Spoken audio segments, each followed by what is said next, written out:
በደብረ ታቦር በደብረ ታቦር ተሰብሃ ተሰብሃ በደብረ ታቦር ተሰብሃ ተሰብሃ በደብረ ታቦር። በስመ አብ ወወልድ ወመንፈስ ቅዱስ አሐዱ አምላክ አሜን። ሰላም ጠና ይሃበለይ ህዝበ ክርስቲያን አብዘ ዘለኹሞ ሰላም እግዚአብሔር ምሳኻትኩም ይኹን። እዚ ታቦር ሚድያ መንፈሳዊ ናይ ዩቲዩብ ቻናል እዩ። ታቦር ሚድያ ንኣኹም ይጠቅም እዩ ዝበለቶ መንፈሳዊ መደባት ቀሪባትልኩም ኣላ። ሰናይ ምክትታል ይግበረልና። ኣብ ሳዑዲ ዓረብ ናይ ጥንቲ ቤተ ክርስቲያን ህንፃ ከም ዘለዎ ክንደይ ኖቲና ንፈልጥ። ኣብታ ናይ ሕጂ እስላማዊት ሃገር ሳዑዲ ዓረብ ኣብ መበል 4ይ ክፍለ ዘመን ዝተሃንፀ ጥንታውን ታሪካውን ቤተ ክርስቲያን ከም ዝተረኽበ ተረጋጊጹ ኣሎ። ሳዑዲ ዓረብ ነዚ ኣብ ሃገራ ዘሎ ጥንታዊ ቅርሲ ቤተ ክርስቲያን ክትሃብእ እቲ ሓቂ ከይፍለጥ እንተዘደለየት እኳ እቲ ጉዳይ ኣብ ቃልእ ወፂኡ ንብዙሓት እንዳኣዘራረበ ይርከብ። እቲ ፍጻመ ንሳዑዲ ዓረባውያን ንዑደትን ዘበገሰ ኩነታት ኮይኑ ኣሎ። ዝሓለፉ መንግስታት ሳዑዲ ነዚ ታሪካዊ ጥንታዊ ቤተ ክርስቲያን ሓቂ ከይፍለጥ ናይ ምኽዋልን ነቲ ምስጢር ናይ ምህብኣ ጻዕርታቶም ንነዊሕ ግዜያት ቀፂሎም ኣለዉ። እዚ ህንፃ ቤተ ክርስቲያን ምስ ኣሰራርሓ ህንፃ ኦርቶዶክሳዊት ቤተ ክርስቲያን ተመሳሳሊ ኮይኑ ምርካቡ ድማ ካልእ ናይ መዘራረቢ ኣርእስቲ ኮይኑ ይርከብ። ሰላም ናይ ታቦር ሚድያ ቤተሰብ ኣብ ናይ ሎሚ መደቤ ኣብ ኢሻ ኣብ ትርከብ ኢስላማዊት ሃገር ዝኾነት ኣብ ሳዑዲ ዓረብ ብኣርኪኦሎጂስት ዝተረኽበ ጥንታዊ ቤተ ክርስቲያን ዘዳለኹ ሓበሬታ ሒዘልኩም መፂእ ኣለኹ። ክሳብ ፍጻመ ደምሳይ ሓቢርኩም ክትጸንዑ እንዳተላበኹ ኣብዚ ቻናል ዝፍነው መደባት ናብ ኩሉ ሰብ ክበጽሕ ሼር ብምግባር ደገፍኩም ክትገልጹ ምሳይ ክትጸንሑ ይላበው። ሰናይ ምክትታል ይግበረልና። ኣብ ሳዑዲ ዓረብ ኣብ መበል 4ይ ክፍለ ዘመን ከም ዝተሃንፀ ዝንገረሉ ጥንታውን ታሪካውን ቤተ ክርስቲያን ብምርካቡ ናይቲ ሃገር መንግስቲ ካብቶም ደቂ ከባብን ሃገርን ሓሊፉ ነቶም ኣርኪኦሎጂስት ክሃብእን ክኽውልን ይፍትን ከም ዘለዎ እንዳተገልጸ ይርከብ። ናይ ምስልምና እምነት መበገስን ማዕከንን ዝኾነት ሳዑዲ ዓረብ ኣብቲ ሃገር ሰሜናዊ ምብራቕ ክፋል ሸነኽ ኣብ ትርከብ ጁባሊ ኣብ ትበሃል ስፍራ ዝርከብ ኣብ መበል 4ይ ክፍለ ዘመን ዝተሃንፀ ብጥንታውነቱን ዝእመነሉን ህንፃ ቤተ ክርስቲያን ይርከብ። እዚ ከዓ ኣብ መጀመርያ ናይ ምብራቅ ኣስወር ቤተ ክርስቲያን ከም ዝነበረ ክኸውን ከሎ እዚ ድማ ጁባሊ ኣብ ማእኸላይ ምብራቅ ናይ ጥንቲ ክርስቲያናት መንበርን መዋፈርን ከም ዝነበረት ብተመራመርትን በቲ ናይ ታሪክ ዘጽንዑ ሰባት ዝንገረሉ ከባቢ እዩ። ሳዑዲ ዓረብ ሎሚ ከም ዘላቶ ናይ ምስልምና እምነት ተኸተልቲ ጥራይ ዝነበርዋ ዘይኮነት ቅድሚ ምስልምና ምትንስኡ ናይ ጥንቲ ክርስቲያናት ወርቃዊ ታሪክ ዝሰርሑላ ኢየሱስ ክርስቶስ ዝምለከላ ናይ ቅዳሴ ድምፂ ዝስማዓላ ክርስቲያናት ብትጋሃት ዘገልግሉላ ዝነበረት ምድሪ እያ። ድሕሪኡን ናይ ምስልምና እምነት ክሰፍሕ ምስ ጀመረውን ኣብ ሳዑዲ ዓረብ ክርስቲያናት ዝነብሩላ ናይ ቤተ ክርስቲያን ኣገልግሎት ዝወሃበላ ከም ዝነበረት ካብ ሳዑዲ ዓረብ ክሳብ ናግራን ናይ ሎሚ የመን ኣዝዩ ሰፊ ክርስቲያናዊ ሕይወት ይረኣየሉ ከም ዝነበረ ካብ ናይ ባዕሎም ናይ ምስልምና እምነት ታሪክን ካብ ታሪክ ቤተ ክርስቲያን ንረኽቦ ሓቂ እዩ።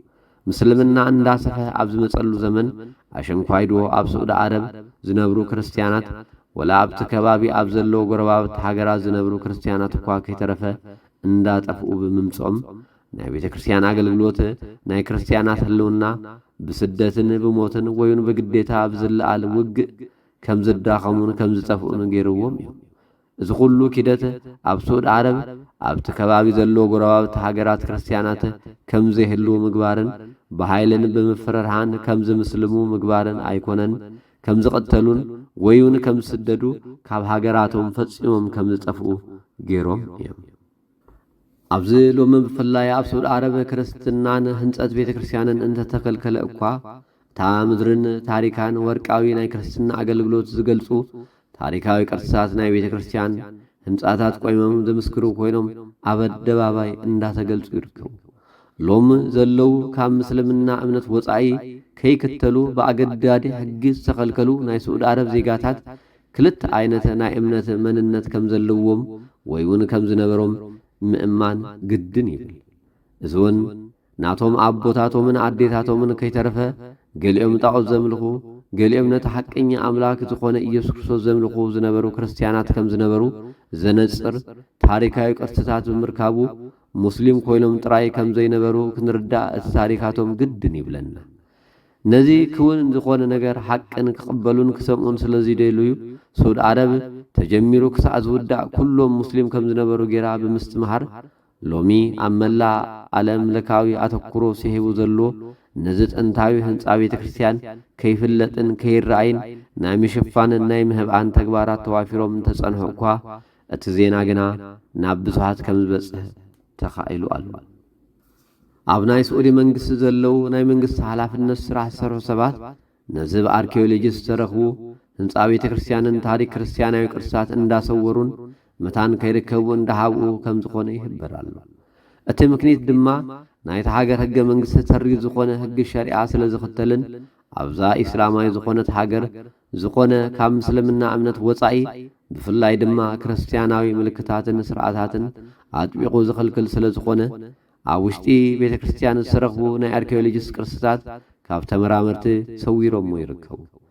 ቅድሚ ቁሩብ ጊዜያት ነቲ ቤተ ክርስቲያን ቱሪስት ከይርእይዎ ናይ ስዑዲ ዓረብ ጥንትታት ቅርስታት ከይፍለጡ ነዛ ጥንታዊት ቤተ ክርስቲያን ብዙርያ ሓጹር ገይሮም ብምህፃር ክክልክሉ ክኽውሉን እኳ እንተፈተኑ ኣይኮነሎምን።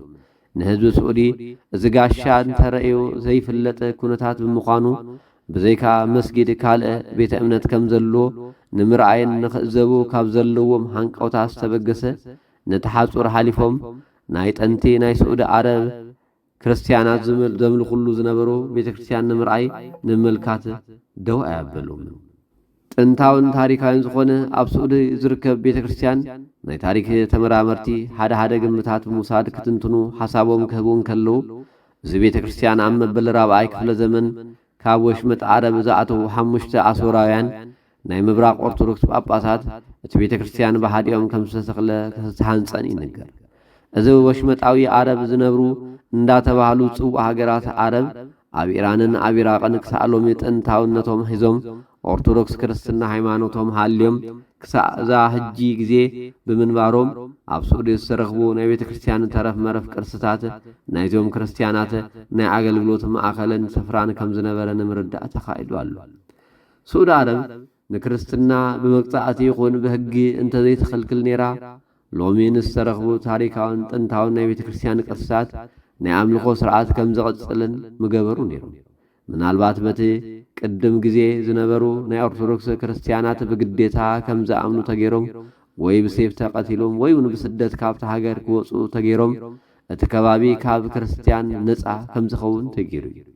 እዚ እንተዘይከውን ዘይፍጸም ነይሩ ሎሚ ኣብ ኢራቅ፣ ኢራን፣ ሶርያ፣ ግብፂ፣ ቱርኪ ከም ዘለዎ ክርስቲያናት ኣብ ስዑዲ ዓረብያ ካብዚ ታሪካዊ ህንፃ ቤተ ክርስቲያን ብተወሳኺ ድንቅታት በረከቶም ንብርካብ ከምቲ ጥንታውያን ታሪኮምን ቤተ ክርስቲያን ዝረአዩ ዝብጽሑን ምነበሩ ነይሮም። ሎሚ ስዑዲ ዓረብ ናይ ሙስሊም ሃገር እንተኾነት ክርስቲያን ክኸውን ንክርስቶስ ከምለኽ ዝደልየ የለን ማለት ኣይኮነን። እቲ ህዝቢ ዝደልዮ ክኽተልን ዝደልዮ ከምልኽ መሰለን ነፃነትን እንተዝወሃቦ ነይሩ ብስውር ዘሎ ጉዳይ ኣብ ኣደባባይ መወፀን ምተገልጸን ነይሩ። እዚ ኣብ መበል 4ይ ክፍለ ዘመን ከም ዝተሃንጸ ዝግለጽ ጥንታዊ ቤተ ክርስቲያን ናይ ስዑዲ ዓረብ ቤተ ክርስቲያን ናይ ሎሚ ናይ ኦርቶዶክስ ቤተ ክርስቲያን ናይ ህንፃ ኣሰራርሓ ዝተኸተለ ከም ዝነበረ ምርዳእ ይከኣል። እዚ ጀለቢያ ለቢሱ ሙስሊም መሲሉ ነዚ ቪድዮ ዝቐድስ ዘሎ ተመራማሪ ከም ዝገልጾ እዚ ቤተ ክርስቲያን ምእመናን ካብ ዝቕድስሉ ቅድሚት ዘሎ ስፍራ ክፍሊ ካህናትን ዲያቆናትን ኣገልግሎት ዝፍጽምሉ ናይ መቅደስ ስፍራ ክኸውን ከሎ ናብቲ መቅደስ ንምእታው 3 ናይ መቅደስ ክፍልታትን 300 ኣፍ ደገ ክህልዎን ከሎ እዚ ድማ ናይ 3 ናይ መቅደስ መእተዊ ናይ ስላሴ ተምሳሌት ምዃኑ ዝገልጽ እዩ። እዚ ኩሉ ኣሰራርሓ ህንፃ ቤተ ክርስቲያን ክሳዕ ሎሚ ኣብ ናይ ኦርቶዶክስ ቤተ ክርስቲያን ዘሎ ክኸውን ከሎ እቲ ቤተ ክርስቲያን ምሉእ ብምሉእ ከም ኣዳራሽ ክፉት ጋሕ ዝበለ ዘይኮነ ፍሉይ ዝኾነ ናይ መቅደስ ክፍሊ ናይ ጥንቲ ቤተ ክርስቲያናት ከፊሎም ይገልገሉ ከም ዝነበሩ የመልክት። ሎሚ ኣብዚ እዋን ዝበጽሕት ቤተ ክርስቲያን ከምዚ ጌራ ናይ መርቀቅ ስርዓት ምቕጻላ ኣብ ኣዳራሽ እምበር ኣብ መቅደስ ንዘይኣምኑ ሰባት መረዳእታ ዝህብ ንጹር መልሲ መረጋገፂ ኮይኑ ይርከብ። ኣብዚ ጥንታዊት ቤተክርስቲያን ድማ ሰለስተ ደጋዊ ናይ መእተዊ ማዕጾ ምርካቡ ከም ናይ ኤርትራን ከም ኢትዮጵያን ኦርቶዶክስ ተዋህዶ ቤተክርስቲያን ውሽጢ ከም ዘሎ ኣሰራርሓ ኮይኑ ንረኽቦ። ነዚ ዶኩመንተሪ ዝሰርሐ ሰውን ነዚ ሓቂ ብምርግጋጽ ናይ ካህናት ናይ ምእመናን ኣወዳት ናይ ምእመናት ኣዋልድ መእተዊ ማዕጾ ተባሂሉ ተኸፊሉ ኣሎ። ብተወሳኺ ናይ ኣወዳት ናይ ኣዋልድ መእተዊ ማዕጾ ከምዚ ናይ ሎሚ ብግልፂ ተፈልዩ ብደቡባዊ ሸነኽ ምግባሩ እዛ ሎሚ ዘላ ቤተክርስቲያን ክሳዕ ክንደይ ሃዋርያዊት ትክክለኛ ዘይተበላሽወት ሰንሰለታዊ መሰረት ዘለዋ ስርዓትን ኣምልኾን ከም ዘለዋ ዘረድእ እዩ። ናይ ኣወዳትን ኣዋልድን ዶ መበሊ ቦታ ድማ ኣብ ውሽጢ ክፋል ቤተክርስቲያን ተፈልዩ ብግልፂ ቅዱስሉ ከም ዝነበሩ ኣወዳት ብሓደ ሸነኽ ኣዋልድ ብሓደ ሸነኽ ኣብ ዝተፈለየሎም ቦታ ደው ኢሎም ይቐድሱ ከም ዝነበሩ እምበር ተሓዋዊሶም ከም ዘይቀድሱ ዝተረጋገፀ እዩ። ናይዚ ዘለናዮ ዘመን ናይ እምነት ትካላት ኣብ ኣዳራሾም ዝገብርዎ ኣወዳትን ኣዋልድን ተሓዋዊሶም ዝፍጽምዎ ኣኬባታት ክሳዕ ክንደይ ካብዚ ታሪካዊ ናይ ኣምልኮ ርክብ ትውፊት ውርሻ ከም ዝተቆራረፁ ከም ዝተበትኩ ከስተውዕሉ ኣለዉ። እዚ ኣብ ሳዑዲ ዓረብ ዝተረኽበ ጥንታዊ ቤተ ክርስቲያን ብምጽራብ ዝተሰርሑ ቅርጻት መስቀል ብግዜ ምንዋሃ ክጠፍኡ መታን ከይፍለጡ ናይ ምጥፋእ ጻዕርታት እንተተገብረሎም እኳ ከም ኣቆጻጽራ ኤውሮፓውያን ብ1986 ብዝተረኽበ ናይ ስእሊ ማስረጃ መሰረት ኣብቲ ህንፃ ዝርከቡ መስቀላት ከምዚ ኣብ ስእሊ ዝረኣዩ ዘለዉ ምስክራት እዮም። እዚ ማለት ኣብዚ ግዜ ዝነብሩ ክርስቲያናት ክሳዕ ክንደይ ታሪክ መምህለላፍ ብቅዱስ መስቀል ምእማን ምብራኽ ክርስቲያናዊ ህይወት ከም ዝነበሮም ንርዳእ። ነዚ ኩሉ ነገር ፍሉይ ፍጻመ ዘብሎን ዝገብሮን ድማ ኣብ ውሽጢ ሳዑዲ ዓረብ ምዃኑን እዚ ጥንታዊ ታሪካዊ ቤተክርስቲያን ምርካቡን እዩ። ክርስቲያናት ክሳዕ ክንደይ ዘኹርዕ ናይ ኣቦታትና ሃዋርያት ክርስቲያናዊ ህይወት ከም ዝነበሮምን ዘርኢ ቅርስታት ገዲፎምልና ሓሊፎም እዮም። ሎሚ ኣብ ሳዑዲ ዓረብ ዘሎ ንጉስ መሐመድ ቢን ሰልማን ኣብ ሃገሮም ኣብ ልዕሊ ሳዑዲ ዓረብ ኣብ ዝተገብረ ናይ ፋሽን ሾው ጋላ ጽምብል ኣሜሪካውያንን ፍሉጣት ደረፍቲ ከም በዓለ ጄኒፈር ሎፔዝ፣ ሴሊን ዲዮን ከም በዓለ ካሜላ ካቤሎ ዝኣመሰሉ ደረፍቲ ናብ ሃገሮም ኣዲሞም ጥርሓ ነፍሶም ኣብ ኣደባባይ ክደርፉን ፈቒዶም እዮም። መሐመድ ቢን ሰልማን ነቲ ኣብ ሳዑዲ ዓረብ ንዘመናት ተዓቢጡ ዘሎ ነዚ ታሪካዊ ናይ ቤተ ክርስቲያን ስራሕ ሸፊኑ ክሃልፍ ኢልና ኣይንኣምንን።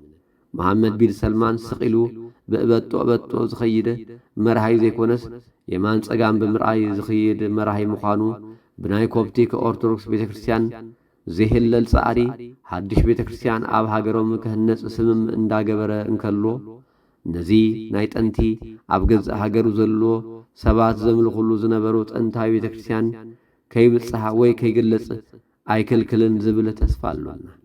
እምነት ከም ዘይብሎም ብዙሓት እንተኣመኑ እኳ ኣብ ውሽጢ መንግስቶም ዘለዎ ናይ ወሃቢ እምነት ዘለዎም ሰባት እንቅፋት ክሳዓ ዘይኮንዎም ከምቶም ኣብ ጎረቤት ዘለዉ ሃገራት ከም ዱባይን ኳታርን ናይ ክርስትና ስም ኣብ ኣደባባይ እንዳተጸውዐ ኢየሱስ ክርስቶስ ዝምለኸላ ሃገር ከም ትኸውን ምንም ጥርጥር የብልናን።